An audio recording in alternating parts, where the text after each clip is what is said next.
ชาวไทยสินค้าส่งออกได้หรือเปล่าตั้งแต่ปิดชายแดนมาเนี่ยเป็นไงบ้างงานที่ทำมีเงินกินข้าวหรือเปล่าผมอยู่ที่กัมพูชาผมสบายดีเนี่ยผมทำงานอยู่ครับผม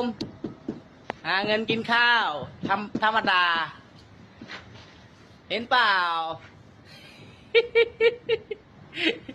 ถ้าไม่มีเงินกินข้าวมาทำงานที่กัมพูชาไหมล่ะเนี่ยผมทำงานอยู่ที่กัมพูชาเหมือนเดิมสบายดีครับสบายดีสวัสดีครับพี่น้องเนาะมื้อนี้บ่าวยอดก็อยู่กับบ่าวต้นอีกแล้วพี่น้องสวัสดีครับบ่าวต้นครับสวัสดีบ่าวยอดสวัสดีครับ FC บ่าวยอดเบอร์สุคนเนาะซึ่งว่ามื้อนี้เนี่ยพี่น้องเนาะบ่าวยอดก็ได้เลื่อนไปเห็นคลิปหนึงเนาะซึ่งว่าทุกคนก็น่าจะเห็นหลายครั้งหลายๆคลิปของหนุ่มคนนี้เนาะหนุ่มกัมพูชาคนนี้นะเดี๋ยวบ่าวยอดจะเอามาแปะให้เบิ่งอีกเนาะแต่หนึ่งเดี๋ยวบ่าวยอดจะแปะทั้งหน้าคลิปเลยพี่น้องอยากให้ทุกคนได้เบิ่งกันคือจังคลิปนี้นะบ่าวต้นก็น่าจะได้เบิ่งแล้วบ่าวต้นเนาะที่เพิ่นเฮ็ดทำงานก่อสร้างอยู่ทางฝั่งกัมพูชานะเพิ่นบอกว่าอยากให้กัมพูชานี่ไปเฮ็ดงานนำเพิ่นอยากให้คนไทยนะไปเฮ็ดงานทางพุ่นคันบ่มีข้าวกินบ่แบบว่าบ่มีงานเฮ็ดนะไปเฮ็ดงานอยู่พุ่นเพราะว่างานอยู่พุ่นหลายแล้วเพิ่นสิสั่งให้คนกลับบ้านนะบ่ต้นคิดเห็นจังได๋แบบเห็นคลิปนี่นะคือว่ามันแบบว่าในความเป็นจริงแล้วคืออยู่กัมพูชานี่คือว่าบ่แตกต่างจากลาวนะบ่แตกต่างจากลาวคืองานเฮ็ดก็บ่ค่อยมีคนจนก็ยังหลายนะคนจนยังหลายคนแบบว่าแบบว่าครอบครัวยังบ่สมบูรณ์ยังหลายเนาะบ่แตกต่างจากกับลาวดอกถ้าว่าเปรียบเทียบกับประเทศไทยเลยคือว่าประเทศไทยนี่โอ้โหครอบครัวเพิ่นอุดมสมบูรณ์เลยการอยู่การกินเนาะการอยู่การกินโภชนาการต่างๆการรักษาพยาบาลถือว่าเกือบ 100% เลยอยู่ในประเทศไทยเนาะถือว่าดีครบถ้วนแล้วในมุมมองเราเนาะแม่นแน่นอนเลยเนาะคือว่าถ้าเปรียบเทียบกับคือว่าอยากให้คนไทยเนี่ยไปทำงานที่กัมพูชาเนี่ยเขาบ่ไปดอกเขาสิไปเฮ็ดหยังแต่ขนาดคนกัมพูชายังเต็มอยู่ในบ้านประเทศไทยเพิ่นว่าคนไทยนี่คันบ่คนไทยนี่บ่มีข้าวกินพุ่นเด้เพิ่นว่าไปเฮ็ดงานนำเพิ่นหรือว่ายักษณะซื่อๆบ่ไอ้ต้นยักษณะว่าเพื่อเอามันซื่อว่าแบบบ่ส่องกระจกเบิ่งเจ้าของนะว่าเพื่อเอามันแบบว่าช่วงนี้มันมีข้อผิดพลาดกันอยู่เนาะแบบว่าคนแน่นอนแล้วทุกคนก็อยากเอาชนะแต่ว่าสิ่งที่คนไทยนี่นะเฮ็ดนี่มันสมเหตุสมผลนะที่เพิ่นออกมาเว้าหั่นนะและคนที่แบบว่าบ่เห็นดีเนาะคือทางฝั่งพุ่นน่ะเพิ่นก็ออกมาแก้เพชรคืนว่าคนไทยนี่แบบว่าบ่มีข้าวกินก็มาเฮ็ดงานอยู่นำเพิ่นได้เพิ่นว่านะเพิ่นพร้อมที่จะหางานให้ไปสิถ้าว่าแน่จริงก็เอาแรงงานเขมรกลับไปดีกว่าเนาะแบบดูแลคนในประเทศให้มันรอดก่อนคือบ่ต้นเห็นคือว่าหาแบบขับซาเล้งหาซื้อของเก่าอยู่นะขับซาเล้งหาซื้อของเก่าหาเก็บขวดเก็บยังอยู่นะแรงงานเขมรนะถ้าแน่จริงก็เอาพวกนี้ให้ไปหมดพวกนี้กลับบ้านหมดก่อนคนที่ทำงานอยู่ไทยนี่นะแม่นดูแลแบบคนของตัวเองให้ได้ก่อนเอาค่าตอบแทนที่เขาทำงานให้มันได้สูงก่อนเนาะให้แบบว่ามีประสิทธิภาพที่ดีคืออยู่ไทยนี่แม่นบ่ประกาศนี่บ่ยัดเสื้อนะบ่จำเป็นต้องรัฐบาลประกาศถ้ามันมีงานเนาะมีรายได้ดีๆคือแบบคือในไทยนี่เขาจะกลับเองบ่ยัดเสื้ออะไรว่าแต่นี่เพิ่นบ่ได้เป็นว่าสิเอาคนเขมรได้กลับอย่างเดียวสิเอาคนไทยนี่นะเพิ่นอีตนคนไทยเพิ่นว่านะไปอยู่นำเพิ่นว่าไปทำงานนำเพิ่นน่ะนะอาหารไทยเพิ่นก็จะบ่กินแล้วได้เพิ่นดึกทิ่มคือหยังนี่แบบว่าบ่เห็นคุณค่าแหละคือของไทยนะ2คลิปบ่จะเห็นคลิปหนุ่มคนนี้นะคลิปแรกก็คือมาเฮ็ดอันนี้นะเอามาม่ารสต้มยำไทยนะเอามาเฮ็ดแบบว่ามาใส่น้ำแล้วก็ดึกทิ่มเหยียบทิ่มอันนะและคลิปที่2ก็ส่วนคนไทยนี่ไปเฮ็ดงานอยู่บ้านเพิ่นแบบว่ายักษณะแบบใดชนะได้บ่ต้นมันคือการต่อสู้แบบคือคนบ่มีการศึกษานะต่อสู้แบบว่าไปในแบบว่าต่อสู้ไปในทางบ่มีหลักการนะต่อสู้แบบเด็กน้อยต่อสู้แบบนั้นนะทั้งที่จริงแล้วหนุ่มกัมพูชาคนนั้นก็ถ้าลังกล้องนะหรือว่าลังวิดีโอนะอาจจะสดมาม่าต้มยำพุ่งอยู่ก็เป็นนะว่าไปซื้อเฮ็ดไปซื้อย่านเสียเปรียบที่กินของไทยย่านเสียเปรียบที่กินของไทยโอ้ทั้งที่จริงแล้วบ่ต้นเชื่อเลยว่ามันก็กินของไทยแหละทุกคนกินน่ะ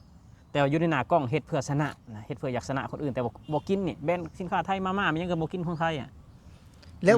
บ่กินของไทยมึงสิสแต็กหยังคันว่าภาษาบ้านเฮาก็ได้เนาะ แม่นๆๆ อ้าว อืม คือจังส่วนหลายก็นำสินค้าที่เข้าไปจากประเทศไทยนี่ แม่น เข้าไปจำหน่ายอยู่พุ่นเนาะแน่นอนทุกอย่างก็ต้องกินของไทยอ่ะ กินบ่ต้นเสื้อเลยบ่กินถ้า บ่ต้นนี่แบบว่าคือจังเฮาได้เห็นเนาะคือจังการเป็นอยู่นี่บ่ต้นคิดว่าประมาณใดเอา กัมพูชานะ อืม ก็สิประมาณบ้านเฮาหั่นล่ะ เนาะสิบ่แตกต่าง ป กัน ระมาณบ้านเฮาอ่ะ คันเว้านี่คือคนลาวนี่เนาะบ่ยอดเนาะแล้วก็บ่ต้นหรือว่าเพื่อนๆพี่ๆหลายๆคนเฮาแนมเบิ่งนั้นในสายตาเฮาน่ะมาทำงานไทยนี่ คนลาวนี่ในการแต่งตัวบ่หรือว่ารูปร่างผิวพรรณนี่คนลาวนี่ดูดีกว่านะ แม่น แม่นบ่ต้น แม่น เอาอันนี้บ่ได้บุรีนะแต่ว่าเฮาแนมเบิ่งประมาณหนึ่งอะถือว่าคนลาวนี่บ่ได้แท้คนลาวคนไทยนี่เบิ่งกันนี่ถือว่าคนไทยนี่90นี่คนลาวนี่มี 60-70% ที่คล้ายๆกันนะ แม่น แต่ว่าคนกัมพูชานี่จะเบิ่งออกเลย เบิ่งออก เอ้า ลักษณะก็ผิวพรรณเนาะบ่แม่นว่าบุรีได้ทุกคนคือว่าคือเบิ่งออกง่ายการแต่งกายเนาะการใส่เสื้อผ้าการใส่เสื้อผ้าเฮาก็สิแบบเบิ่งออกง่ายสุดเนาะแต่สำหรับคนลาวก็สำใดสำหนึงเฮาก็อาจจะเบิ่งบ่ออกว่าเป็นคนไทยบ่คนลาวบ่สินะคือว่ามันก็แตกต่างกันอยู่เนาะลาวกับกัมพูชาก็ในการแต่งกายในหยังเฮาก็เบิ่งอันนั้นอยู่นะ คือจังแบบว่าเห็นแล้วก็ จักเฮ็ดอ่ะ แบบว่ามันบ่ฮู้ไปแบบมันอึดๆอันน่ะเป็นน้องอึดอัดเนาะคนที่เข้ามาทำงานนี่บ่แม่นว่าเขาอยากเฮ็ดแบบนี้นะเนาะบ่แม่นว่าเขาอยากทำพฤติกรรมแบบเพิ่นนี้นะถือว่าการเมืองเนาะก็ว่าแล้วก็ได้การเมืองเรื่องตำรวจทหารก็เรื่องของเพิ่นเนาะถ้าหากว่าอยู่ดีๆเนาะก็เรื่องของเพิ่นแต่ว่าเฮานี่ก็เป็นส่วนหนึ่งของแรงงานเนาะบางคนเพิ่นดีก็หลายเด้คนดีก็หลายเนาะ แม่นคือว่ามันเกิดเรื่องไอ้นี่คือแบบเฮาปล่อยให้เป็นหน้าที่ของผู้หลักผู้ใหญ่ดีกว่าเนาะเฮาอย่าออกมาตอบโต้แบบว่าแบรนด์สินค้าไทยบ่กินมาม่าไทยเลยเนาะ บ่กินก็ยังบ่ว่ายังเอามาขย้ำแล้วเอาเท้าเหยียบพุ่นน่ะ คือว่านี่เฮ็ดคือออกมาเฮ็ดแบบนี้นี่คนหนุ่มเขมรคนนี้ก็สิขามมาเที่ยวประเทศไทยก็ยากเลยยากแหละ อ๋อเขาสิจื้อหน้าเลยเนาะบัดนี้ จื้อหน้าแล้วเขาย่านแล้วบัดนี้ย่านไฟตัวเองแล้วบัดนี้ว่ากูเฮ็ดหยังกับประเทศไทยไว้บ่กล้าเข้ามาแล้วทางที่ดีบ่ต้นคิดว่าปล่อยให้ผ่านนะปล่อยผ่านไปเนาะคือให้ผู้หลักผู้ใหญ่เพิ่นเว้ากันเองเนาะหาขอยุติกันเองหั่นนะ แน่นอนล่ะ หาข้ยุติกัเอง คือทุกคนถามว่าเรื่องนี้ถ้าหากว่าเฮาช่วยแบบว่าสามัคคีกันเนาะแบบว่าบ่ต้องเฮ็ดความแตกแยกให้มันเพิ่มขึ้นนะบ่อยากเชื่อว่าก็มันสิจบด้วยดีอ่ะ แม่น มันสิจบด้วยดีถ้ามันจบบ่ดีนี่แน่นอนว่าคนที่อยู่ใกล้เคียงในพื้นที่ลำบากนะ ลำบาก ถ้าว่ามันเกิดสงครามบ่หรือว่าการยิงกันนี่บ่ว่าคนไทยคนกัมพูชาเองก็จะเดือดร้อนนะพื้นที่ที่อยู่ใกล้เคียงน่ะ แต่ถามว่าผู้ใดที่เสียหายนักสุดกันแน่นอนละประเทศไทยก็เป็นประเทศที่แบบว่าแข็งแกร่งอยู่แล้วเนาะมันก็ต้องกัมพูชาละที่จะเดือดร้อนกว่านะถ้าว่าลุงเดือดร้อนนะ แม่น คือจัง นี่แหละเนาะทุกคนแบบว่า สิ่งที่บุคคลเฮ็ดเนาะสิ่งที่บุคคลเฮ็ดลำบากเจ้าของกับลำบากคนอื่นนํเนาะโลกโซเชียลมันก็คือว่าแหละมันบ่ได้อยู่ในขอบเขตของมันไปทั่วโลกเนาะเฮ็ดหยังกับคนคิดแรงงานลาวเขาคือกันเนาะคนลาวก็คือกันเนาะถ้าสิสร้างประเทศใดเฮาก็เก็บไว้ในใจเพราะว่ามีหลายคนที่ได้รับประโยชน์จากประเทศนั้นๆ แม่น บุญคุณที่ประเทศนั้นมอบให้กันหลายๆคน อย่าเอาความคิดส่วนตัวเองมาเฮ็ดให้คนส่วนหลายเดือดร้อนเนาะ คือก็แบบว่าเฮานี่มาอาศัยพื้นแผ่นดินไทยเฮาก็ชื่นชมประเทศไทยเนาะ แม่น รีวิวในความเป็นจริงที่ประเทศไทยเป็นแบบใดน้ำใจคนไทยเนาะมันก็แน่นอนก็มีบุคคลที่บ่พอใจมันก็แล้วแต่เนาะนั่นแต่นั้นนะ มีมันก็แล้วแต่มีบางคนก็มีความคิดคนทำมันคิดบ่คือกันดอกแต่ว่าเฮาทำในสิ่งที่ถูกต้องและเป็นกลางที่สุดเนาะทุกคนทำในสิ่งที่ถูกต้องรีวิวในสิ่งที่มันเป็นความจริงคือบ่ต้นน่ะรีวิวก็มันก็เป็นความจริงหลายๆอย่างเนาะสิ่งที่ว่าต้นเอาเว้าออกมาก็คือมีแต่ความจริงหลายๆคือได้ถ่ายให้เห็นโลดเนาะคือบ่เป็นภาพ AI บ่เป็นภาพอิหยังคือมันเจริญจริงๆอ่ะมันสะอาดจริงๆอ่ะประเทศไทยอ่ะเฮาก็เว้าตามอันนั้นเนาะ เฮาก็ความรู้สึกเฮาเนาะ แม่น ที่มันมีแบบ บางคน นี้ คือเวอร์แท้เห็นความเจริญก็คือเวอร์เอาบ้านเฮาบ่มีอ่ะ เฮาบ่ คือ มี บ้านบ่ต้นบ่มีอ่ะ เฮาก็เลยแบบว่า มาเว้าเนาะ อืม มาถ่ายทอดด้วยการถ่ายวิดีโอเนาะ อืม เล่าเรื่องราวชีวิตความลำบากความทุกข์ยากเฮา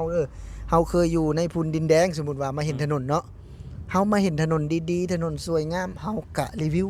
เนาะ นี่คืออยู่ในสวนสาธารณะแล้วนี่สวนสาธารณะนี่บ้านบ่ต้นมีบ่นี่อยู่ในบ้านบ่ต้นบ่มีนี่สวนสาธารณะมีบ่มีโต๊ะหินแบบนี้มีบ่มีนี่ มีแต่แบบว่า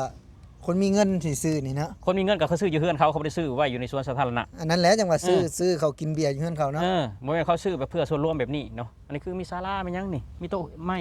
มีสนามเบตองนี่คือเป็นของสาธารณะแบบใครจะมาเล่นได้นี่คือมีต้นไม้มี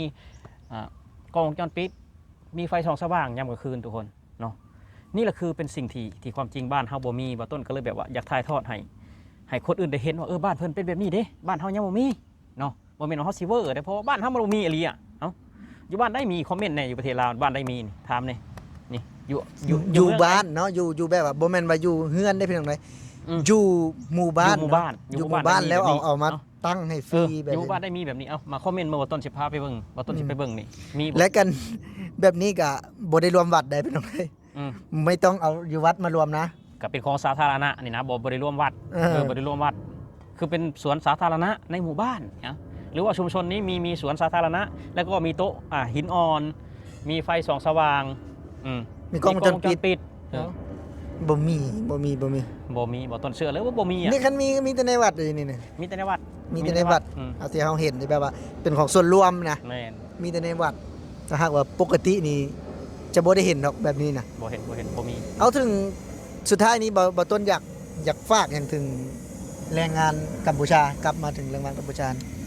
บ่ต้นก็อยากฝากเนาะอยากฝากว่าแบบว่า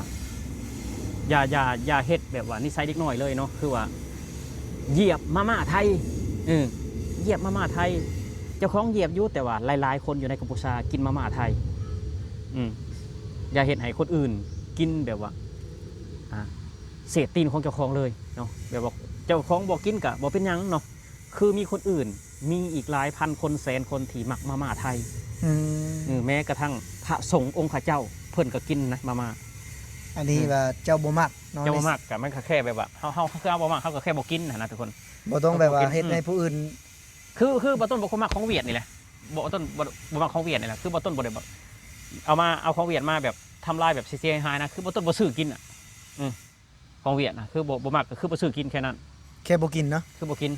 ถ้าบ่มักก็คือบ่กินจบ เอาก็ประมาณนี้พี่น้องคลิปนี้ก็ได้เนาะถือว่าเบาต้นเพิ่นก็ในมองของเพิ่นเนาะก็ถือว่าแบบแน่นอนล่ะคืออยากเอาชนะเว้าซั่นซะหนุ่มกัมพูชาผู้นี้ว่าบ่กินมาม่าไทยเหยียบย่ำของคนไทยส่วนคนไทยไปเฮ็ดงานน